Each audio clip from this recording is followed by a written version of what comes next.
Hey guys, welcome to a new movie review. Today I'm going to be talking about the film The Art of Racing in the Rain. This film is based off of a best-selling novel of the same name, also focused on a dog, also focused on a race car driver. So in this movie, you guys, it's about a race car driver who's kind of had a hit or miss career. Um, there's times where he wins a lot of races, there's times where he doesn't win any races, and so he's kind of in a transitional phase of his life where he's kind of trying to figure out what new things he wants to do with it and things like that. So one of the things he wants to do is to get a dog, and obviously this dog teaches him friendship and teaches him like more bonding time. At the time he gets the dog, he doesn't have a girlfriend yet, and things like that. Um, but as time goes on, a girlfriend comes in his life, marriage comes into his life, a daughter comes into his life, even some legal trouble comes into his life that I can't get into too much detail on comes in. So there's all this stuff that happens over the course of his life. But for the most part, the film focuses on the dog that he has, and it's narrated by Kevin Costner, who's kind of the voice of the dog as far as what the dog's thinking and what the dog is doing throughout the course of the movie and stuff like that. And basically, throughout the course of this film, the dog and the race car driver kind of realize that the techniques used on the race car track to kind of win the races and to make sure you don't crash or anything is also kind of how life works too, kind of how life can move really fast sometimes. Sometimes life can throw you curveballs and all this other stuff. And this is something that both the race car driver and the dog learn over the course of this film. And that's very important because throughout the course of this film, both the dog and his owner go through a series of tragic events, and they use those theories and those realizations to get through that rough time that these two characters go through together. So overall, guys, I really like this film a lot. As you can probably just tell by what I was explaining to you, this film isn't narrow focused on something. There's not like a big central conflict that happens here. It's more so just a man and his dog kind of going through life and facing challenges together and kind of figuring out what to do with those challenges and how to get through them and things like that. Really good movie, though. I really enjoyed this film a lot.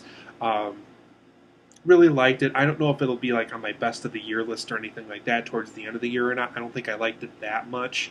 I don't even think I would even say I like this film as much as Marley and Me, which is also kind of a big dog film and things like that. Um, not as good as Marley and Me, but still a very good movie. Lots of things to like about it. So let's talk about some of those positives and negatives as to why I really enjoyed this film, but maybe why it's not quite as good as, say, like a Marley and Me. So for my positives and negatives of this movie, it's a very emotionally investing film. I just felt very intrigued by everything. I was very emotionally invested into the characters. I really cared about this race car driver. I wanted him to win. I wanted him to have a good marriage. I wanted him to bond with the dog more and learn through the dog and make the dog learn through him and things like that. So I just felt really emotionally invested in everything. When something tragic happened, I felt very bad along with the characters. I wanted them to survive horrible situations that they had to go through and things like that. So it's just an emotionally investing film that I felt very intrigued with the whole runtime. This is also a very cute movie. There's a lot of cute dog moments in this movie. So if you like those moments of Marley and Me that focus on the dog, or My Dog Skip, or I don't know, Cats and Dogs, movies that deal with dogs, or Isle of Dogs and things like that. If you like films that have those moments, this film I think has a lot of really cute dog moments in it, and I don't think this film will let you down as a result. I was very happy with those cute dog moments in this movie. I also like when the film focuses on more like the more balance of life moments, figuring out how to balance things, how to kind of find the middle way, make your wife happy, your dog happy, your daughter happy, while also making yourself happy, and kind of finding the balance of how exactly is the best formula of success to kind of make all that happen and things like that. So there's a lot of moments in this movie that play out like that, and whether it's the lead character or the dog trying to think things through, there's a lot of balance of life moments that keep the film going and keep it interesting and relatable as well. If you've ever been a dog owner or intrigued in becoming a dog owner, this film has a lot of humor involved in becoming a dog owner, whether it's the dog pooping in the house for the first time, or the dog ripping up something that was really important, or the dog being left at the house for too long, and you got to figure out what exactly should have happened while you were gone, and make up time for the things that should have happened and things like that. So a lot of relatable dog owner things in it, specifically comedic dog owner stuff in it. That if you've ever owned a dog before, or are anticipating having a dog, or have had a dog in the past, I think you're really going to relate with the humor in this film. Anybody who's ever owned a dog is going to relate to the humor that happens in this movie. This is also a very optimistic dog movie. Yes, there's moments where it's like, oh, that's kind of sad, or I kind of wish it didn't play out that sadly and things like that. But for the most part, this is a very optimistic dog film. I think I read in a couple of reviews already that people had to bring tissues to the theater and they'll never look at their dog the same way again after seeing this movie. I don't think this is that kind of movie.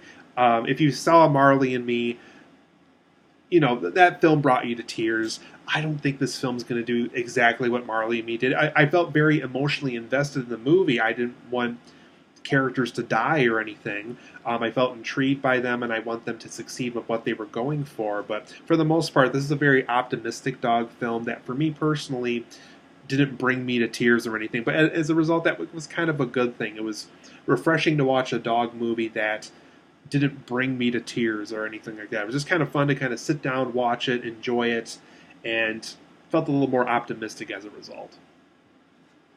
I also thought the characters were very likable in this film. This is probably the first film I saw in a while where I really didn't hate anybody. I really liked the characters. I wanted them to succeed. I felt invested in them. Even for the characters where they made choices or did things where it's like, that's really going to hurt this person down the road and things like that. I understood where they were coming from and things like that. So for the most part, almost every character in the film, for the most part, is likable. And there's really not a lot of films where I can say that anymore. So huge applause to this movie for doing that. A lot of really likable characters in this movie. For my next point, it's both a positive and a negative, and I have to explain why for both, because there's just as many things I like about this point as there are things I don't like about this point for this movie. And that's that the film's narrated by Enzo the dog, Kevin Costner, who voices the dog. For most of the runtime, it's narrated by him. This is a very unique way to tell a film. It's unique to tell it from the point of view of the dog. So if the dog can't see it or hear it going on, we don't get to experience that scene along with the dog. We kind of just see what the dog is doing in that scene. That's very unique. I think that's a good starting point for writing a script for a movie like this. But as a result, if there's scenes going on in a room that Enzo is not in, we don't get to see that. And so I feel like there's a lot of story limitations with that. So I like that it's narrated by the dog. It makes it unique. Gives it more of a first-person view that we really don't get to see in dog movies very often. But like I said, as a result, this creates limitations in the story. We don't get to see the race car driver meet his soon-to-be wife for the first time. We don't get to see a full court trial of legal trouble he gets in. We don't get to see somebody he gets to go see at the hospital because the dog's in the car the whole time and things like that. So I feel like this created story limitations, and as a result, even though I was emotionally invested in everything, it kind of made things difficult for me as a viewer because there was these limitations where I couldn't be with the characters for the tragic situations for some of these scenes because we were with the dog in the car the whole time, or we were with the dog in the house the whole time. So, like I said, a unique way to tell a story, but this creates limitations that also makes the film kind of frustrating at times too. For my negatives of this movie too, kind of going off more negative points, I feel like the story overall skips around a lot. There's moments where it's kind of day to day, minute by minute, hour by hour, and then there's other scenes where we're in one scene for one moment, and then it takes place 7 years later in the next scene, and then 3 years later in the next scene, and then 2 years later in the following scene. It's just like, I almost kind of wished, after seeing everything that played out in this movie, I think a 5 or 6 year span is more than enough for a story like this. I really saw no reason for this film to take place over the 11, 12, 13 years that they felt like they needed to make the time span for this movie. So I thought the skipping around portions of the story really weren't necessary. They could have kept the daughter at 5, 6, 7 years old and still tell the exact same story that they were trying to tell. And they could have kept the wife in there and the parents in there and all that stuff. So I thought the skipping around was kind of frustrating in this film as well. I also thought some scenes just didn't have enough going on in them. So on the scenes where Enzo the dog is left at the house for a very long time, he has to kind of figure out what to do while the owner's gone for a while. There's just not enough going on in the scene. Yes, I get it that Enzo's telling us that he had to search for food and find water somehow and had to keep himself busy and things like that, but there's just certain scenes where just not enough is going on. And like I said, this creates limitations again because we're following the dog around the whole time.